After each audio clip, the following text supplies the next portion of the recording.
methods in genomic variant calling.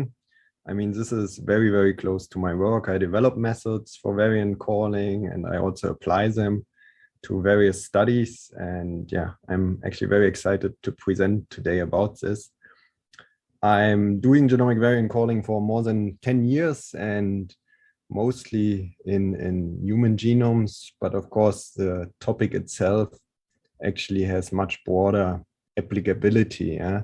So genome variation, of course, is not just relevant for the human genome, where we analyze the individual chromosomes and then variants in intergenic regions or genic regions. You do the variant annotation, and in the end, you might discover something like shown here, a TP53 mutation that could be predisposing to cancer. Yeah?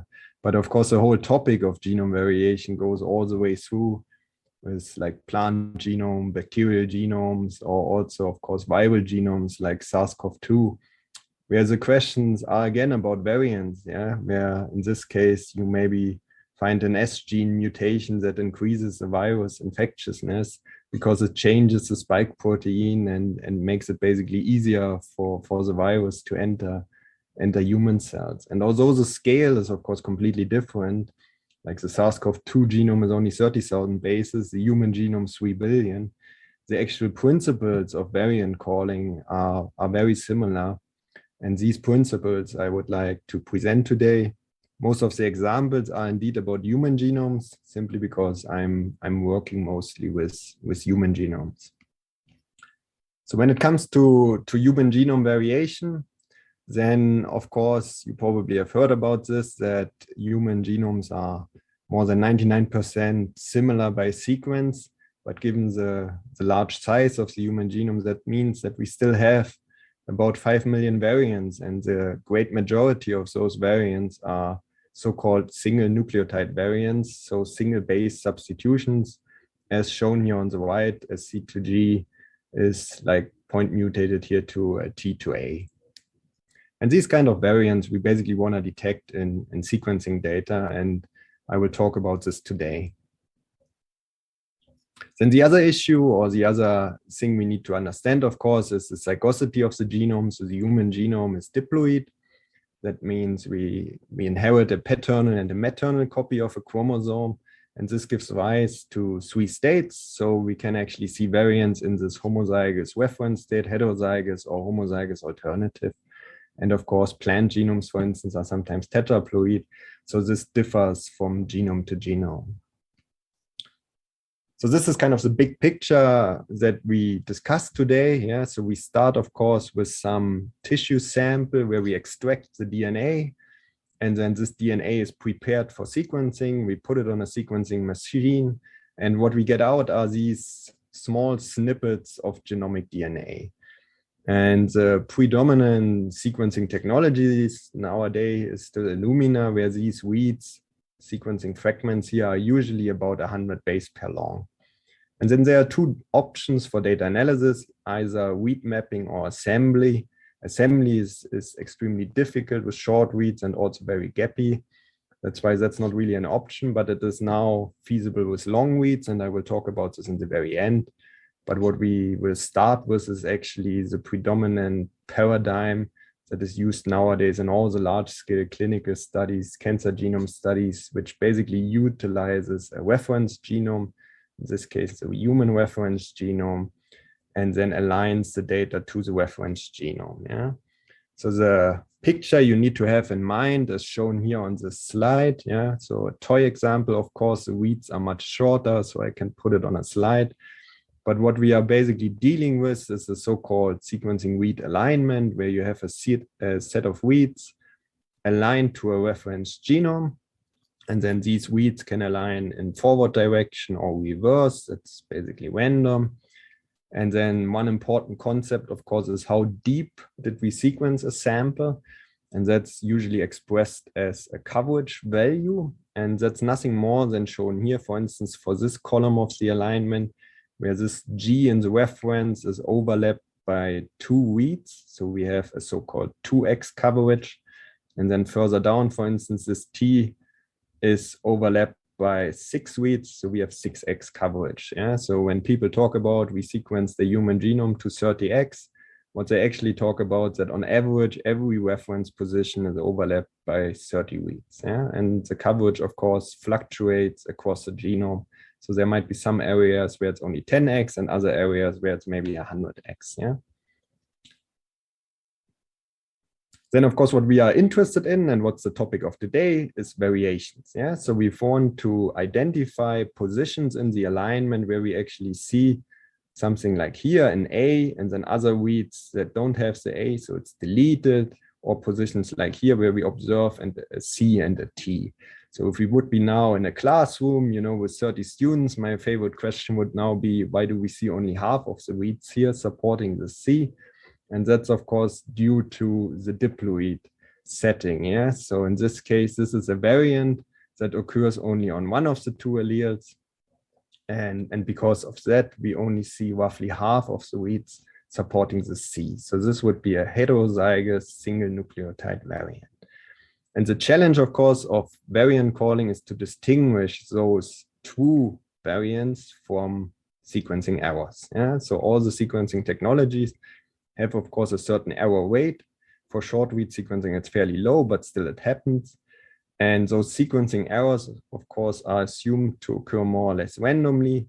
Here are some examples like this T over here, the gap over here, and an A over here. Yeah? And you might already sense it from this picture. Yeah? The main criteria to distinguish sequencing errors from true variation is, of course, a matter of support. Yeah? So the C over here, I see 3 times, whereas the T I don't observe anywhere else, the gap I don't observe, and the A as well. Yeah? So it's supported by only a single read in this case. So what is variant calling all about? Well, it's essentially a data transformation, right? I want to convert my alignment representation into a list of variants. Yeah? And this list of variants ideally should encode, of course, the true variation, like the deletion over here, so which is roughly position 12. Yeah, so let's assume this is chromosome 1. Then at position 12, we observe here as a reference GA, and then the alternative allele is just the G, so the A is deleted. So it's basically just accustomed to encode the letter before the deleted base, because otherwise we couldn't anchor it in the reference. Yeah? So a SNP or a single nucleotide variant is encoded again by the chromosome, the position, the reference allele, a T in this case, and then the alternative is C. Yeah? And usually there's also an ID column, which can be used, for instance, to encode a database ID if this is already a known variant. Yeah? And then the genotype is encoded as 0001 or 1/1. And this encodes for homozygous reference, heterozygous, and homozygous alternative. And as you can see, because again, humans are diploid, we have basically the first column, which is one allele, and then the second column, which is the other allele. Yeah? And 0 encodes reference, 1 encodes alternative. So a heterozygous variant is 0/1. In terms of data formats, we are actually very lucky in genomics, because it's not like an imaging where you have dozens of different formats. In our case, it's fairly easy. Alignments are encoded as SAM-BAM files usually, and variants are encoded as a VCF and BCF file. Why do I have here SAM-BAM, VCF, BCF? One is always the textual representation, and the other one is a binary one. So BCF and BAM are the binary representations.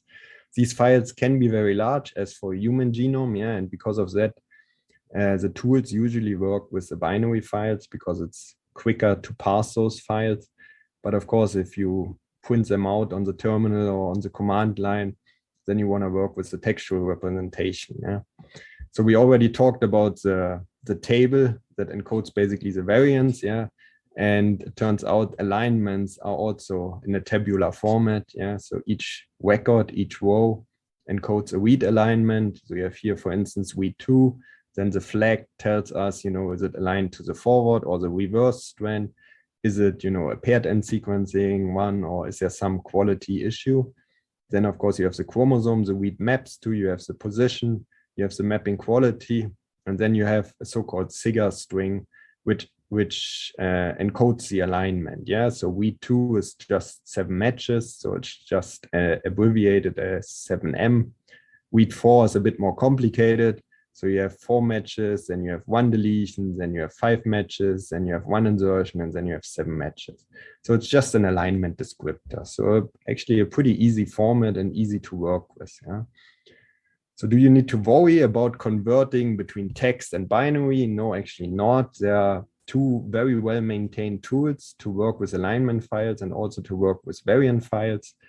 They're called SAM tools and BCF tools, and they basically do all the work. Yeah? And if you yourself consider developing your own algorithms to call variants, then there's also a library called HTSLib, so high throughput sequencing library.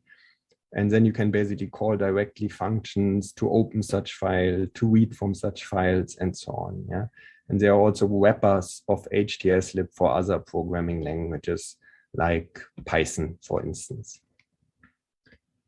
So what I always tell like students in my classes is, of course, look at these things. Yeah, look at the variants, look at the alignments. I think that's very insightful, especially if you are new to variant calling. It really helps to look at these things, and there are some really good viewers out there. One of them is IGV, and this is a screenshot here of IGV. So what this viewer does for you, it basically shows everything in gray. So every bar here in gray is like a perfect match to the reference. So every read is one of those gray bars. And the viewer only highlights differences to the reference. Yeah, so the reference sequence is here at the bottom. And as you can immediately see right here at this A position in the reference, I see roughly half of the reads supporting the T. So that's yet another heterozygous variant here. And half of the reads support the reference allele, which is just gray in this case. And that's basically the A. In addition, you have here a coverage track.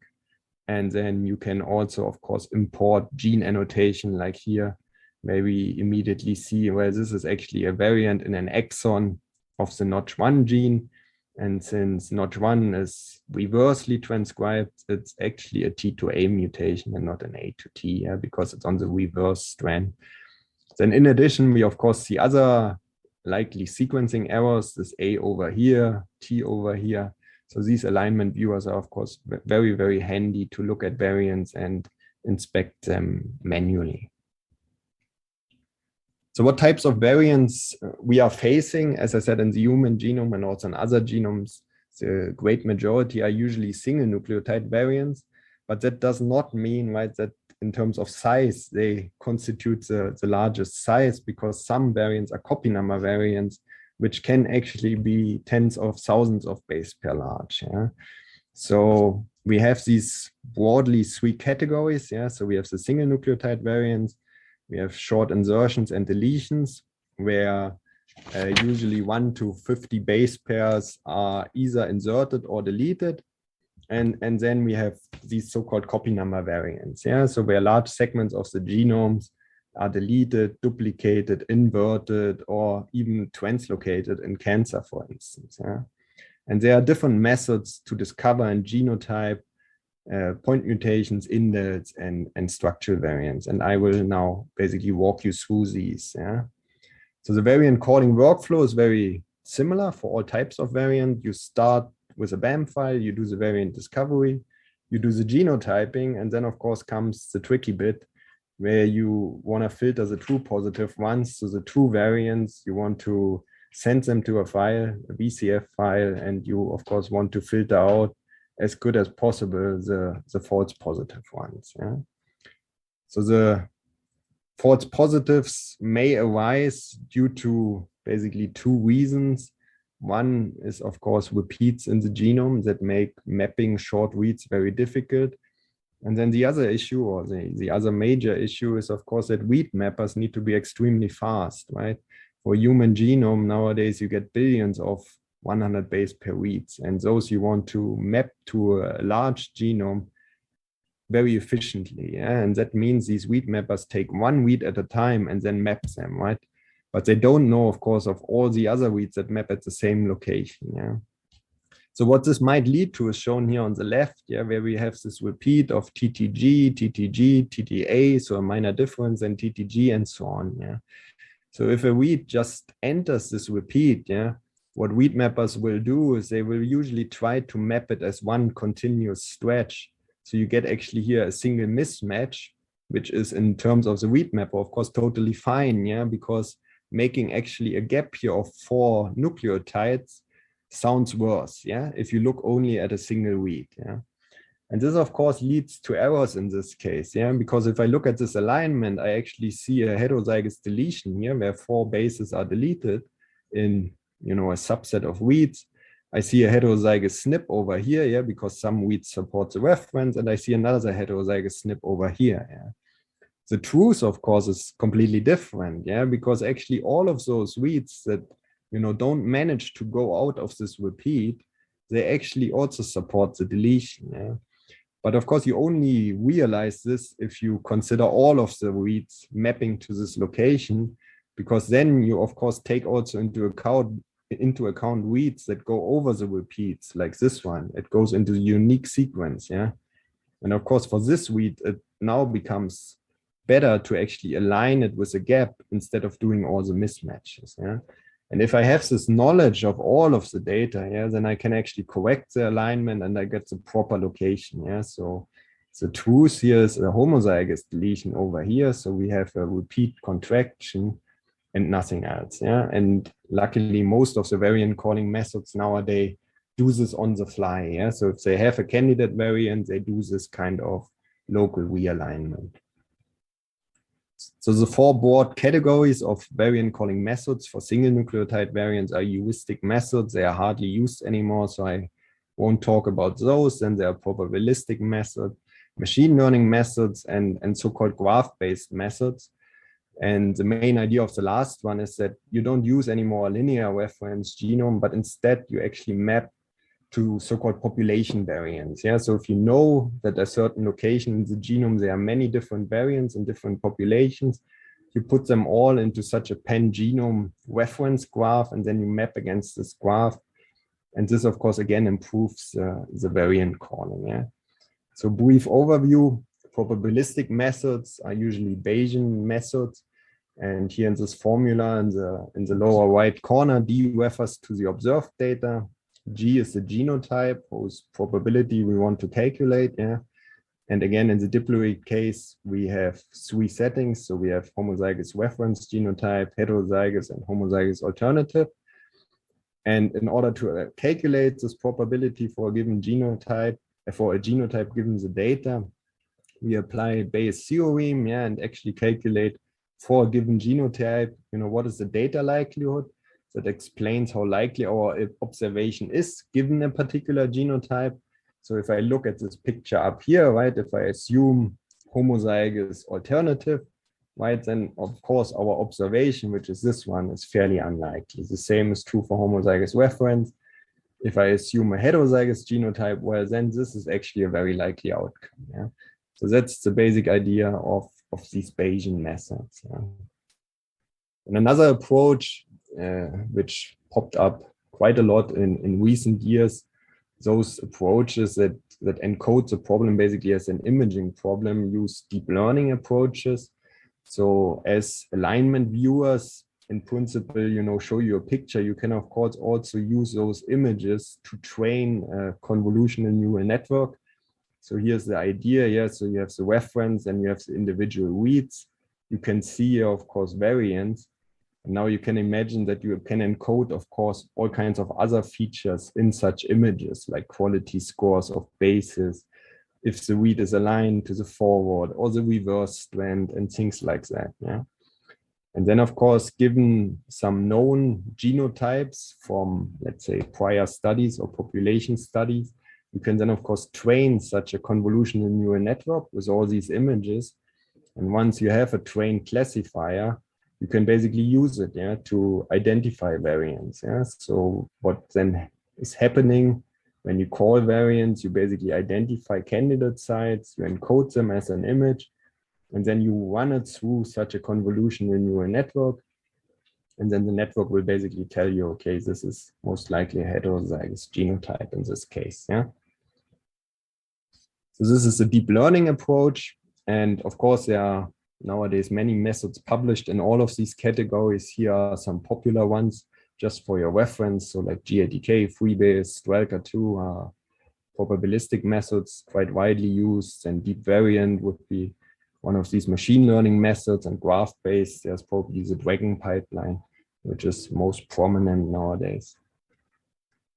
So everything I've said so far is of course about a single sample. Yeah? So, and as you might imagine, we can of course do a little bit better if we have not just one sample, but maybe 100 samples, because many variants that we have in our genomes are shared, you know, so these have a certain population allele frequency.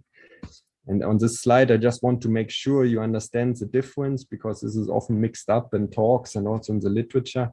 So one thing about a single sample is the so-called variant allele frequency. Yeah? So if you have in the reference an A, and then you align the reads, and you have here 2 reads that support the G, then in this case, we have a variant allele frequency from which is equal to 2 divided by 6, because we have 2 reads that support the G, and then we have in total 6 reads. Yeah? So this is, of course, in a single sample, the allele frequency for this mutation. This is sometimes also called B allele frequency or alternative allele frequency. Yeah? This term B allele frequency is coming from SNP arrays. Yeah? So something completely different is the population allele frequency of such a variant, which refers to, you know, a population of samples. I have sequenced, let's say, 100 individuals, and 50 of them carry this allele. Yeah? So this is the population allele frequency. And such a population allele frequency for a SNP like this A to G here can be very different, for instance, in Africans. And here's one example where this SNP has a population allele frequency of 26% in Africans, and it's almost entirely absent in Europeans, and in the Finnish population, it is absent. Yeah, so it's at 0%. But there are these distinctions between variant and population allele frequency. But because some variants are shared, we can actually improve on our single sample variant calling when we do multiple sample variant calling. And here's an example for this from a recent paper. And this paper was using GATK, yeah. And here the x-axis is basically just doing quality filtering on variants. And then the y-axis is the genotype call accuracy. And as you can see, single sample calling is doing a bit worse than doing actually multiple sample variant calling. Yeah. So what's the black line? The black line is actually then in addition using phasing and imputation. I don't have time today to go into that, but just to briefly explain this, DNA is obviously inherited in chunks, and because of that, you observe in the population only certain haplotypes. This in turn means that you can actually infer possible genotypes using imputation and phasing, yeah, because you expect to see only certain haplotypes. And that, of course, helps you a lot, especially in low coverage data where you sometimes have certain positions not observed in one or the other sample, and then you can actually impute such genotypes, and that again improves the call accuracy. All right, so this is kind of what you can do for single nucleotide variants and in a single and in multiple samples. But of course, there are also other variants, and this is predominantly like copy number variants and structural variants, which are very large, and they often play a role in diseases, especially in the cancer genomics setting. So what we are talking about now are large segments, 1,000 bases, 10,000 bases that are deleted or duplicated, or where entire regions are inverted or even translocated to different chromosomes. Also, these kind of variants we can observe in sequencing data. One such technique is a simple read depth ratio. What we do there is we subdivide the genome into non-overlapping windows, and then in every window we count the number of reads. It turns out this strategy is most powerful if we actually do it in a comparative way. So we compare, for instance, a cancer sample to a normal sample, because this averages out technical problems like mappability or repetitive areas. So as long as these technical biases to read mapping are similar, you cancel them out like this. Yeah, and then as is standard practice for count data, you usually apply some kind of log transformation to stabilize the variance between high and low counts. Yeah. When you then plot these individual windows, So in this wheat depth plot here, every dot is a single window. Then what you can very easily observe are large-scale chromosomal aberrations, like here, where you have almost, well, the majority of chromosome 21 in the diploid state, so copy number 2. And then you can nicely see that here, towards the end, we have an additional copy. Yeah? So this is actually an example of partial trisomy 21. Yeah? And it's very easy to tease this out from sequencing data by just doing these simple wheat depth ratios. Another technique to look at structural variant is paired end mapping. So it's a slight variation of the sequencing protocol that you shear the genome, and then instead of sequencing only a single read, you actually sequence a paired read. So you sequence a forward read of 100 base pair and then the reverse read of also 100 base pair. And these paired ends have a fragment size distribution, yeah, of roughly 400 base pair, for instance. Yeah, so I know that they should occur at a distance of about 400 base pair with something like a standard deviation of 40 base pair. So it's like a Gaussian distribution of all these fragments. Yeah. And because I know that these paired ends should occur at a certain distance, I can use this information to call structural variants, and that's shown here. So if the paired ends displayed in green here map at the expected distance, I know there's no structural variant. If now these two paired ends are not 400 base pair away, but rather 4,000 base pair away, then I know that there's most likely a deletion. I can also use this information to call mobile element insertions or tandem duplications. And as we have seen already, we can also use it to call duplications or deletions by means of read depths. Yeah. Since the reads are getting longer, right? We have now 100 base pair, 200 base pair, sometimes even 300 base pair reads. We can also use sometimes split reads, yeah, where the prefix of a single read and the suffix have a unique alignment. And then literally you can just call these breakpoints of the deletion directly from the read data. And again, of course, local assembly is yet another approach, which becomes very powerful with long reads. And that's what I briefly mentioned at the very end. Again, just as a reference of popular tools, yeah. So for paired end and split read methods, we have DELI, LAMPI, and MANTA, for instance. Popular read depth methods are genome strip or CNV-kit, for instance, and there are methods that use local assembly. And of course, there are also meta methods that combine individual tools like MetaSV or Survivor, for instance. Yeah. So these are the different types of variants, but then there's yet another issue, right? I mean, so far I assumed that the genome is completely stable, yeah? So it doesn't matter if we sequence a child or if we sequence a 90-year-old person. It doesn't matter if we sequence skin tissue or prostate tissue or whatever else, yeah? And that, of course, is not true, yeah? As you have probably heard, you know, there are germline variants, so variants that we inherit, so they are present in egg or sperm. And then we have these somatic variants, yeah, and these somatic variants are not transmitted to our offspring, but they are, of course, transmitted to descendants of that cell, yeah. And these somatic variants often play a big role in diseases, especially, of course, in cancer. And that is one topic I would also like to briefly mention, you know, how this influences variant calling, because it adds yet another dimension, of course, to the whole problem of genomic variants.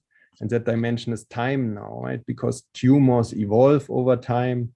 You have some initiating mutation, and then the tumor acquires more and more mutation.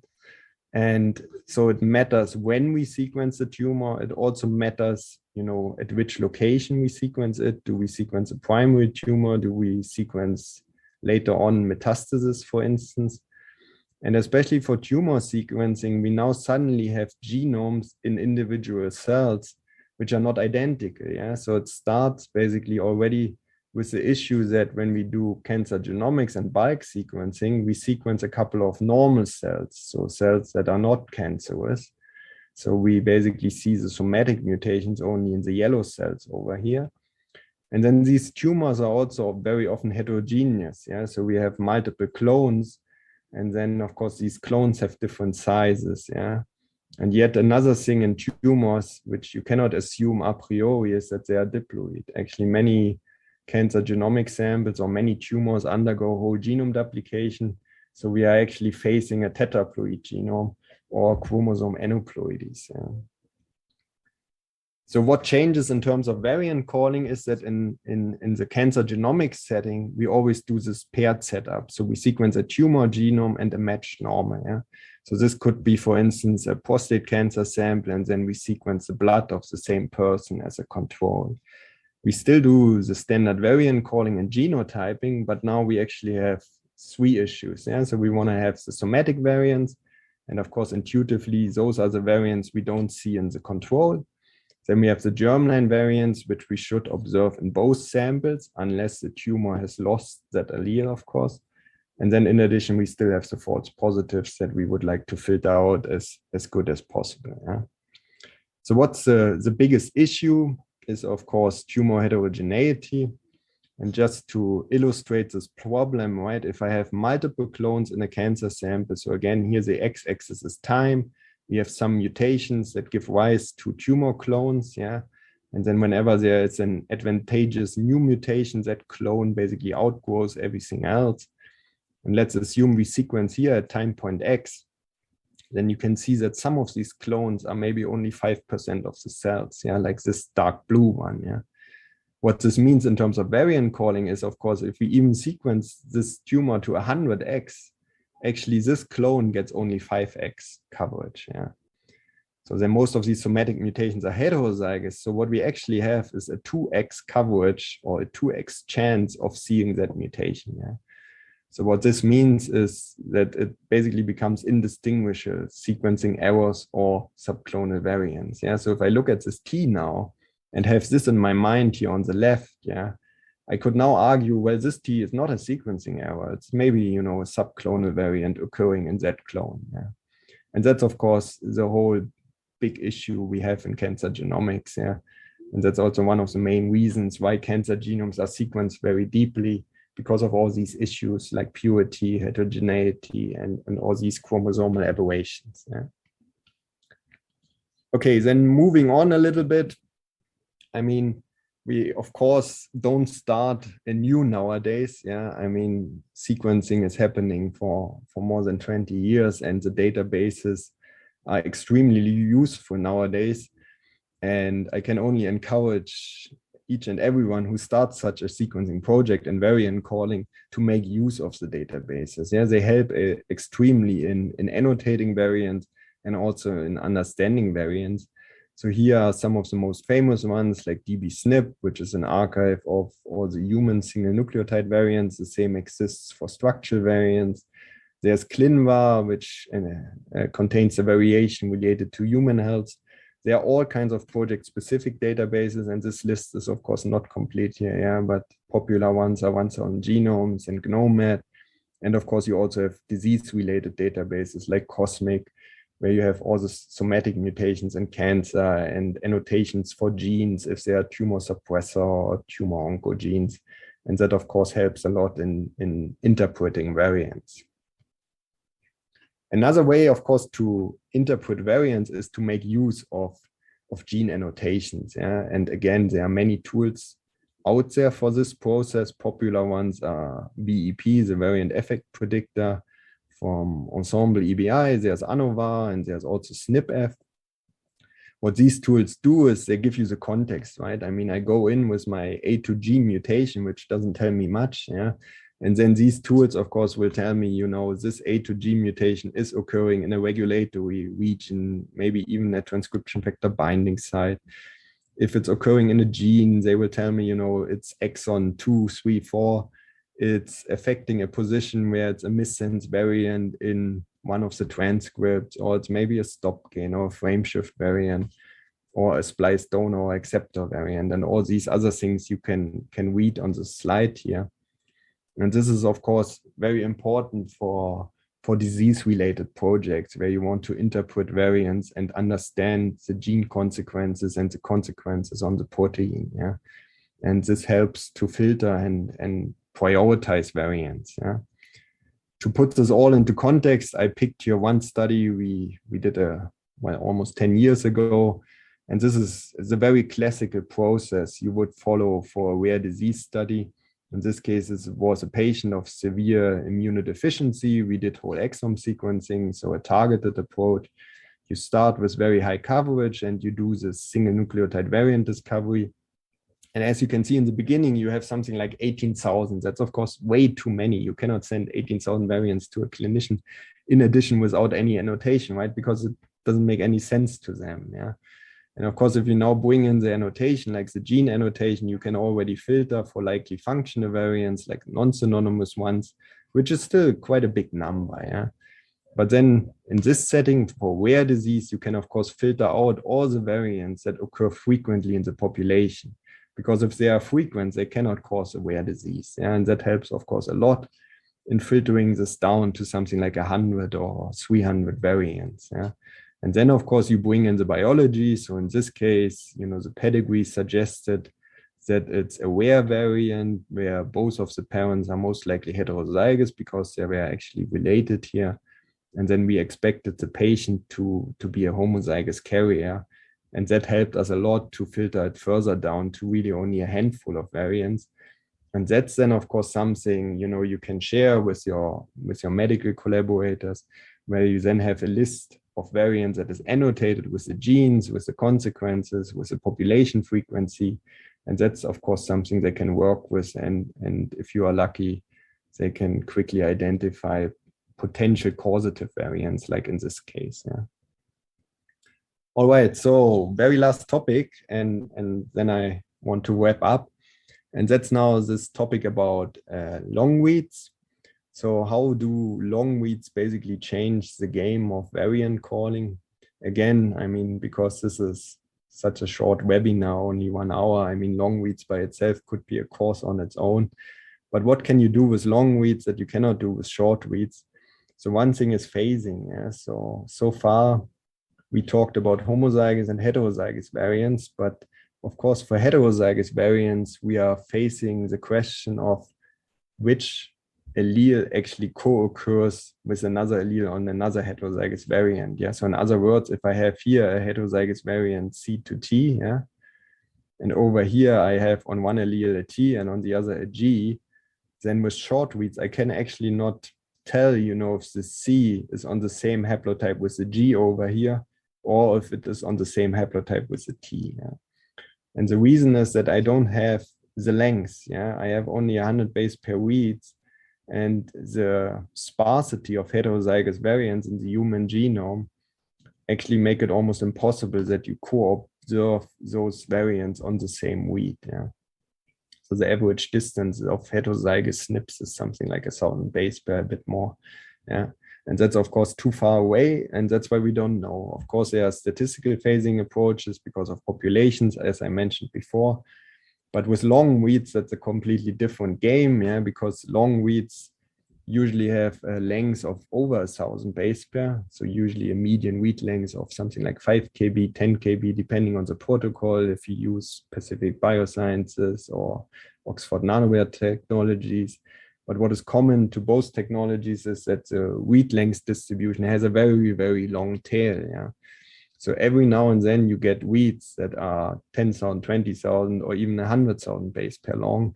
And they help you, of course, a lot to figure out the haplotypes. Yeah. So that you can assign for heterozygous variants the alleles, the neighboring alleles to the correct haplotype. Yeah. So for a long read, I know that the C co-occurs with a T here and with the T over here. Yeah. So that's one benefit. Equally important are long reads for looking at repeats. Yeah. So if you have, here's yet another example in the reference, a tandem repeat, that then in your isolate or sample of interest that you sequence expands. Yeah, so instead of having 4 copies of this tandem repeat, we now have 5. Then with short reads, it's actually really difficult to figure out how many repeats we have, because if I sample a short read from here, I can map it here, I can map it at this junction, and I can map it at this junction, because all these mapping locations are equally likely, yeah, because it's a repeat. Yeah, and by definition, if it's a repeat, it's very hard to see any differences. Yeah, sometimes there are micro repeat difference, but that's where, yeah. With the long read, of course, I might have, a unique anchor before the repeat, a unique anchor after the repeat. So the long read basically spans the entire repeat. And then there's only one alignment, yeah. And even better, from this alignment, I can directly estimate the length of the repeat. Yeah? So these repeat expansions and contractions are very common in the germline genome, and that's the main reason why with long reads we on average see something like 2 to 3 times more structure variance than we see with short reads. Yeah? And that's simply due to the fact that we can look at repeat mediated structure variance just much better than we can do it with short reads. Yeah?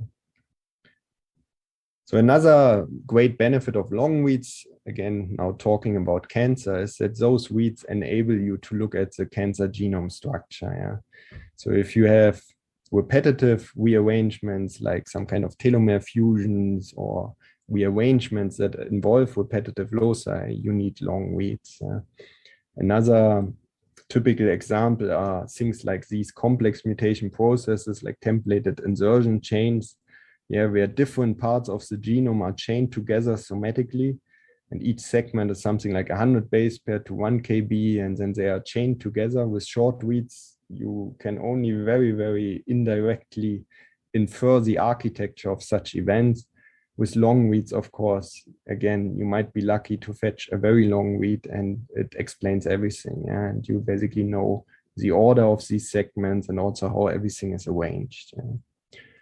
So last but not least, long reads ultimately enable a completely new way at looking at genomic variation. Yeah? So everything else I presented today was about using a reference genome. Yeah? So we related all the reads to the reference and then called variance with respect to a reference. So if we compare two people, let's call A and B. Yeah? So if we compare two samples, A and B, to each other, we actually don't compare A and B. We compare A to the reference, B to the reference, and then we compare the differences. Yeah. And of course, what we would love to do is just assemble genome A, assemble genome B, and then compare the assemblies. It turns out with long reads, we get really close to that, let's call it the bioinformatics dream, right? To compare literally the genomes directly, because they enable this kind of haplotype resolved de novo assembly. Here's just one figure from a recent paper, how this works. So of course, again, the heterozygous variants, they tell us how to split the data into the haplotypes. And then for each of those groups of reads, we of course assume that everything should be homozygous, yeah, because we are looking at only one allele, so we shouldn't see any differences. So we can use this to correct sequencing errors. Once we have splitted the data, these algorithms sometimes use something like here, this phase string graph, yeah, so where the different paths encode different alleles. We can construct the assembly, and then we have the alternative assembly or the haplotype 2 assembly. But this very often, at least if you want to get a haplotype resolved assembly across a whole chromosome, requires additional data. Yeah. So even with long reads, we cannot easily go through centromeric and pericentromeric regions. This requires complementary data because these regions are simply too repetitive. And complementary data in this case means we need something like high-C or strand-seq data that have even a longer range than long reads. Yeah. But again, this is something for a course on its own, how these assemblers actually work. Yeah. But this is, of course, very interesting in terms of genomic variant calling and how to go into the next couple of years. So with that, I hope I could give you a brief overview of all the different variant types. So like single nucleotide variants, InDels and SV, the different flavors like somatic and germline variants. And then of course, also the differences we see with short reads and long reads. It's just an overview. I'm of course very much aware of that in only 45 minutes, but I hope I could give you a number of pointers. And yeah, I'm happy to go into the questions now. Yeah, so indeed, I'm happy to see a lot of questions. That means, at least it was understandable and that it raises some things for sort. So the first one is fairly easy. What's the difference between coverage and depth? It's exactly the same. Yeah. So if you see in a variant calling output that you have at a certain position, let's say a depth of 20, yeah, that literally means that 20 reads overlaps this position. So coverage and depth is the same. They are synonyms. Okay. If you of course talk about allelic depth, that's a different thing again. Yeah. So usually what the variant callers output next to the depth is the reference support and the alternative allele support. Yeah. And this is of course, I mean, I can also jump back. I hope that you can all see this now again. Let me make this small for a minute. Yeah, so what you have, for instance, here for this T2C is a depth of 6, yeah, so a coverage of 6. And then the allelic depth in this case would be 3 and 3, yeah, because we see 3 reads for the reference allele and 3 for the alternative. Okay, so that would be the first question. Then another person is asking here now about local alignments, how local alignment turns out to be better to find false positives. Why not just use a whole genome alignment? Okay, so this was maybe a bit too quick when I explained this. So actually, even this before state is what we get as a whole genome alignment. Yeah. So what we do there is that the read mapper aligns every read to the genome. Yeah. So we start from a whole genome alignment. Yeah. But how these whole genome alignments are constructed is really one read at a time. Yeah. So you start basically with one read and you don't have the knowledge of all the others. Yeah. So what local realignment refers to is that I now have the knowledge of the alignment of all of the other reads. Yeah. So let's assume as an example, yeah, I take this read out here, yeah, and now I realign it to all the other ones, yeah, to this profile, let's say. Then I of course notice that actually there are some reads which have a gap here, yeah. So now it of course becomes more likely that I also make a gap for this read. Yeah? And this is what local realignment refers to. And I have the knowledge of the alignment of all of the other reads. And that's not what the read mapper has, yeah, or that's not how the algorithms usually work. Yeah, they only consider one read at a time. Okay, the third question here, at least on my list now, in terms of upvotes. Is it possible to have more than one reference? Yeah, this is exactly what actually these graph-based aligners do. Yeah. So I think I talked about it only very briefly here on this overview plot. So this is happening here. So if you have a graph-based aligner, what you do is you start with a linear reference and then you plug into that linear reference all known variants. Yeah. And actually, nowadays, there are quite good databases that have these sequences that, for instance, have been observed in, let's say, the Danish population study or the Icelandic population study. And there might be some variants which are quite large, yeah. So maybe 30,000 base pairs that are completely missing in the human reference genome. And you can, of course, then put that into these graph-based methods, yeah. And there are also now alignment algorithms that can work with graphs. And they indeed improve the mapping, yeah, but it's very much work in progress. So the algorithms are still under heavy development. Also, this whole concept of using a graph instead of a linear reference, but it's certainly a very interesting approach of improving variant calling. Yeah. Would you recommend more than one tissue to be sequenced as a reference? So I think this goes now into the cancer genomics direction. What can you actually sequence as a control genome? Yeah, so this would be at least one flavor of this question. I'm not sure if that's what she's after here, but I think so. That's the question. Yeah, so of course, if you sequence a tumor, the tissue is given. Yeah, so for prostate cancer, I have to sequence prostate tissue, but then the question is, what is a good control genome? Yeah. And that is actually a very good question because, you know, when the tumor cells die and the DNA is digested, of course, you have also residual tumor DNA, for instance, in the blood. Yeah.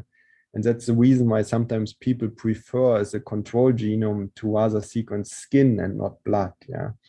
So this is what I could say about this question. If you basically want to identify somatic variants, think about what is a good control tissue. Yeah, so especially, of course, for the blood tumors like leukemias, it's very important to have a good control that is not contaminated by tumor material, because that creates all kinds of issue. If you have, of course, in the control tumor cells, then somatic variant discovery will become very, very difficult. Which type of methods, so I'm going to the next question here. Which type of method do you prefer for calling variants?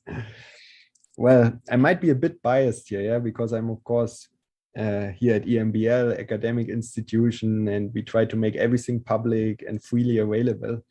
So this, of course, influences a bit the tool choice, yeah. So, of course, we prefer to use open source tools that have, of course, a free license. And if you go to my GitHub page, you will actually notice like everything I do myself and program is, of course, freely available and under an open source license.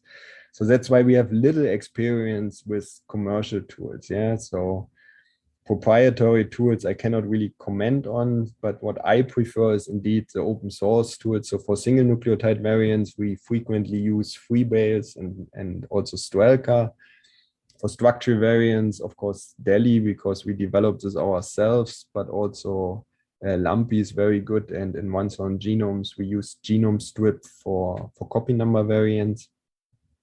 For long reads, well, that's very much in movement. Yeah, I think this will change almost every month now. Yeah, because these tools are heavily under development. This actually brings me already to the next question. So long reads have inherent error rates. How does the variant calling software account for this? Yes, absolutely. I mean, one big problem of long reads is indeed the higher error rate. So this is changing now again, almost on a monthly basis. So if you look at PacBio Hi-Fi, the error rate is almost Illumina-like now. But of course, standard ONT sequencing or the PacBio traditional sequencing, they had error rates of something like 9–10%. And this, of course, influences the choice. So what we, for instance, very often do is that we do the single nucleotide variant calling from Illumina data because it's very good at it.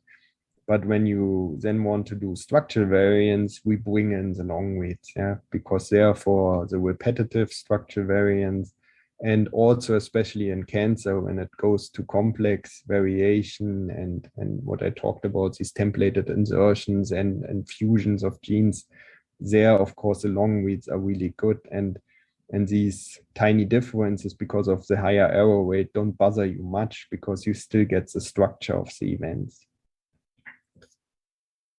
All right, so next question. What are the best practices to go from these variants to structure?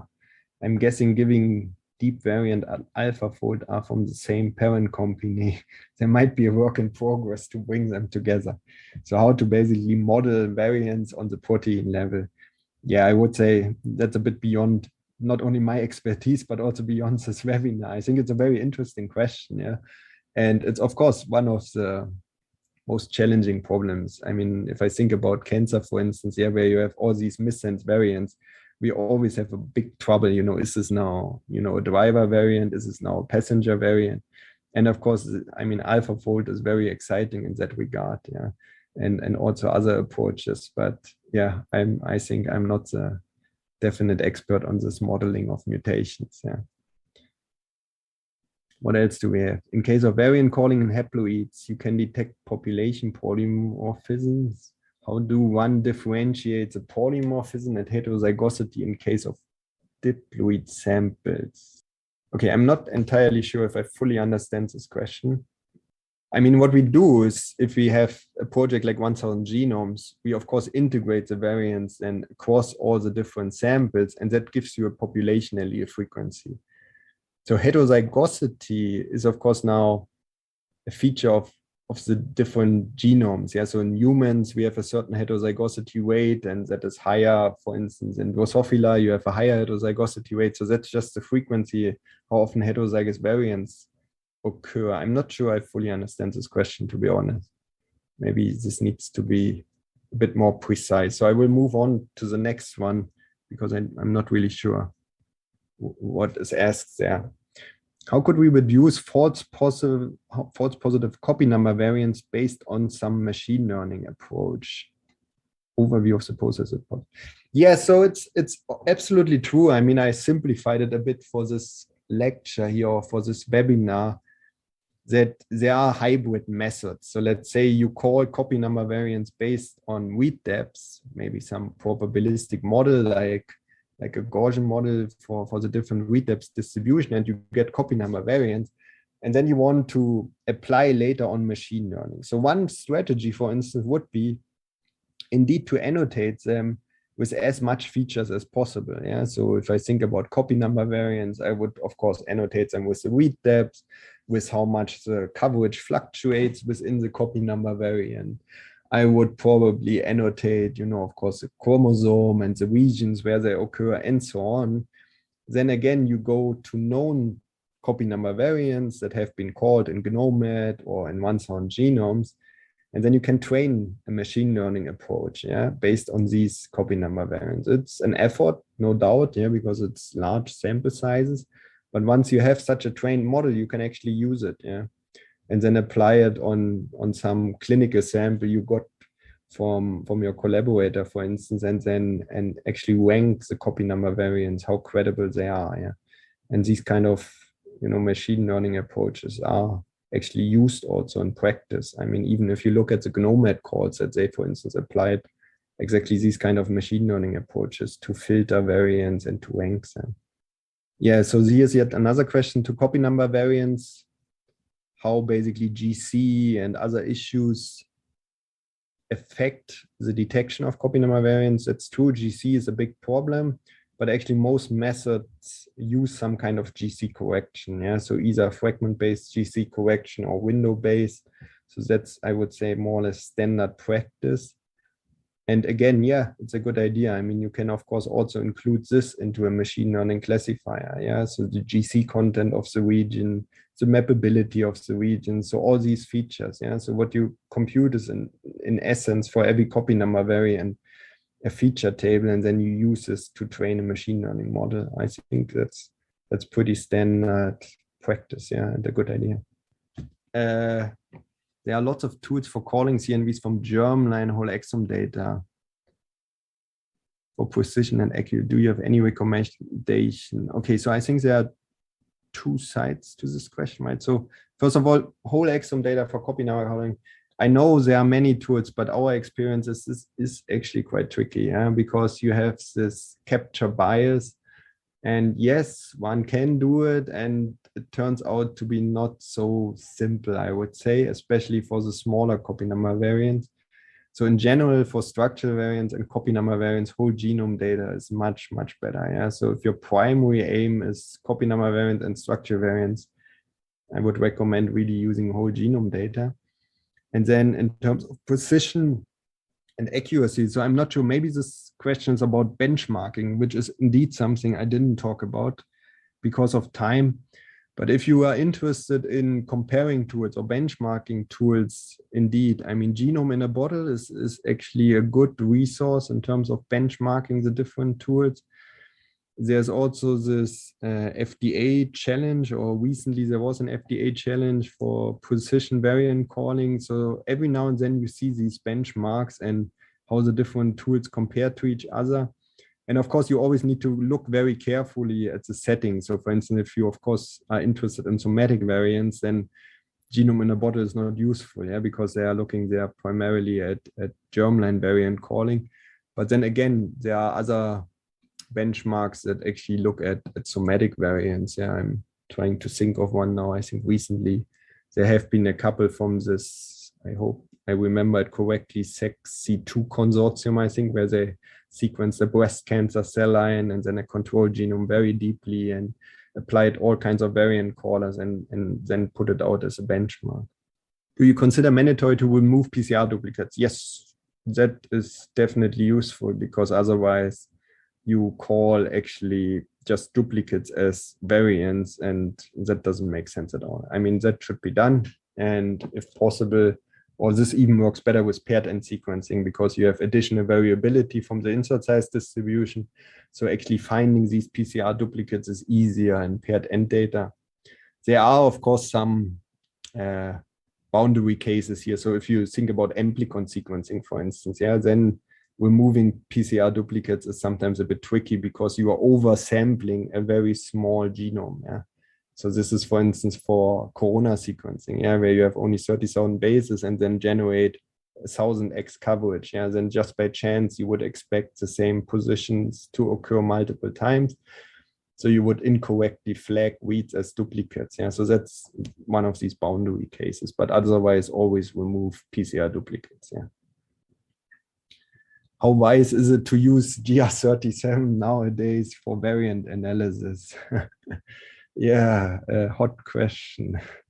Actually, many big projects are still using GR37 or HG19 in UCSC terms. So the old human reference genome, yeah. Actually, it's not that bad as it turns out, yeah, because it doesn't have these alternative contigs that cause all kinds of trouble in the new reference. Yeah. I think the true switch needs to be going from a linear reference in the next couple of years to a pen genome. Yeah. And that will probably be the big step.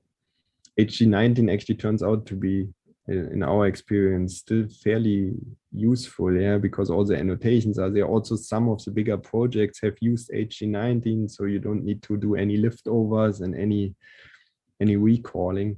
But of course, now over all the years, there's also more and more data available on the new reference, so 38. And so we are also switching now to 38, of course. Yeah, but you need to be actually quite careful with these alternative contigs they have in the new reference. Yeah.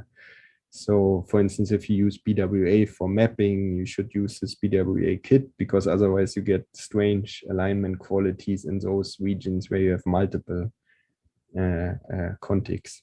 Okay, next one. How do you know if you need to correct the alignments? Would this usually be corrected by the variant callers? Yeah, indeed. I think I had this on the slide. Nowadays, the variant callers do this on the fly. So if they see a candidate variant, they, for instance, freebase, they then build the sequence for each of the two alleles, align the reads, and then give you the support for the reference allele and the alternative allele. So this is happening in most of the variant callers now, as much as possible. If there's, of course, a very large repeat, also the variant caller cannot fix it. Yeah. Could you suggest a useful tool for annotation? Yeah, so variant effect predictor is pretty good. I mean, the one from the EBI, ensemble EBI, in our experience, works very nicely for single nucleotide variants and InDels. For structural variants, it's still a bit of an issue because these are often imprecise and it's also more difficult to annotate those. But for single nucleotide variants and InDels, the variant effect predictor VEP is quite good. They also have nowadays a Docker container, because this is still written in Perl, and it's a bit of a nightmare to install it if you want to install it. But nowadays they have Docker containers which make it easy to run, and then it's more straightforward. Next one here. What sort of coverage do you aim for when sequencing for accurately calling a variant? Yes, good question. I didn't have this in the slides because of time again. I mean, traditionally, we had this 30x coverage, which was almost used worldwide for all the samples. And I think it goes back to a paper from Bentley et al. In 2008, where they did some benchmarking. How deep do you need to sequence to have a certain call weight, especially for heterozygous variants? And of course, then over the years, this got challenged, especially from the cancer genomics community, because of these issues that you sometimes have only 50% tumor purity, multiple clones, and so on. Yeah. So I would say for a germline project, like 1000 genomes, for instance, indeed, I mean, people still go for 30x. For cancer genomes, it's nowadays rather 60 to 90x. So whatever, is affordable, of course, in the project setting. If many variants occurs within the genome, then how can we identify which variants are responsible for resistant traits against these traits? Again, this is one of the questions. I'm not sure I fully understand what the question is here. I mean, for these kind of mutation screens, of course, the study design or the experimental design is always very important. So if you want to compare two conditions, for instance, or the F2 generation against the F1 generation and so on, yeah.